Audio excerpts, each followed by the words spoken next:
A continuación, el director y profesor Mauro Rodríguez nos habla acerca de la labor del director de cine.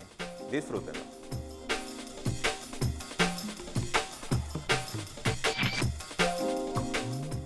Bueno, el director en cine, indudablemente el cine es una especialidad, pero no hay mucha diferencia entre lo que realiza un director en cine o lo que hace en televisión, inclusive en lo que hace cuando dirige teatro. O sea, hay distintas especialidades y distintos formatos de trabajo.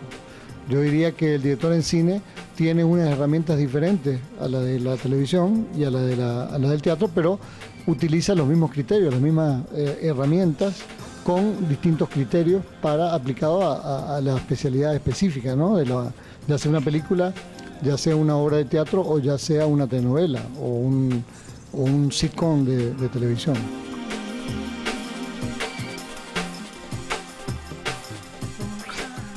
Bueno, el director generalmente es un gran coordinador. Yo siempre digo que el director es como un jefe, como un capitán del equipo, ¿no? Sin embargo, el director no es un dictador, ni es tampoco una persona que puede trabajar solo. El cine o la televisión o el teatro son tareas, yo diría, de grupo. Nosotros es más el verbo, o sea, la persona es más nosotros que el yo. El director sí, de alguna manera es el gran coordinador de toda la apuesta, y también yo diría que el director es el que enfoca esa apuesta, o sea, el que de alguna manera dirige el criterio hacia dónde va ese barco, ¿no? Es el capitán del barco.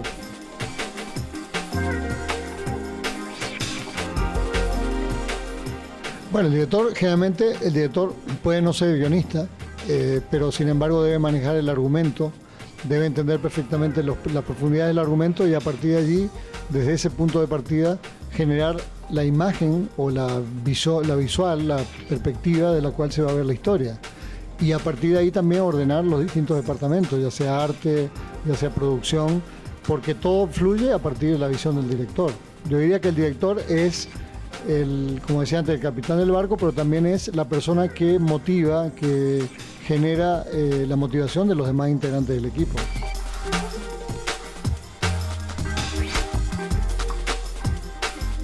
Bueno, justamente estoy saliendo de una clase hablando de ese tema. Yo diría que los departamentos deben tener, como todo en la vida, deben ser una cosa relacionada y a la vez ser autónoma. Es decir, en la medida que un departamento sea creativo y tenga posibilidades de enunciar o de mostrar caminos, va a ser más interesante para un director que le proponga a que él solamente sea el único que propone. La visión es mucho más árida, mucho más unilateral, al hecho de que el equipo entero esté motivado por la pieza, motivado por la historia y de alguna manera esté permanentemente proponiendo ideas. El director será la persona responsable de, digamos, de explorar esa idea y sacarle lo importante y entonces construir el camino principal, ¿no?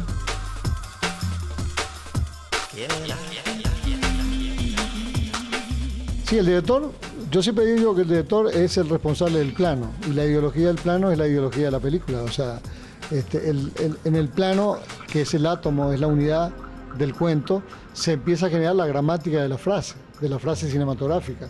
Pero indudablemente todo está relacionado con la idea, con la premisa, con el punto de vista de la historia, con el eje dramático de la historia, con ya sea ficción o sea un documental, con las cosas que hay que decir. Y esa mirada necesariamente tiene que ser la mirada del director, el approach, el enfoque, la línea del camino, pues. Los demás departamentos tienen que acoplarse en esa dinámica para que lo que se logre sea lo mejor.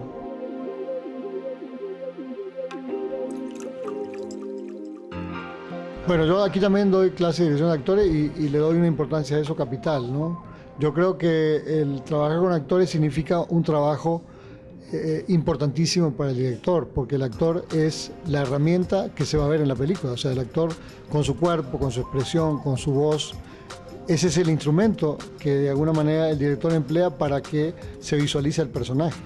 Entonces, encarnar el personaje no es una decisión o no es una tarea solo del director, sino también que es trabajo del actor. Entonces, lograr yo diría una colaboración fuerte entre un actor y un director para generar que la historia tenga personajes creíbles y personajes tridimensionales, significa un trabajo de profundización, de análisis, de improvisación, de búsqueda de caminos para lograr un trabajo de equipo entre actor y director, y de allí generar ese personaje de la película que va a conmover, que va a llegar a la gente. Porque si el actor tiene ideas y el director no las escucha y tiene una idea preconcebida del personaje, probablemente el personaje esté vacío de vida, ¿no? Sea hueco, no tenga una visualización clara, porque el actor no le está poniendo lo que él consideraba era su camino. Yo diría que en ese negocio, en esa negociación, en ese acuerdo entre actor y director, se producen las cosas buenas del cine, ¿no? Y se crean los personajes que son inolvidables.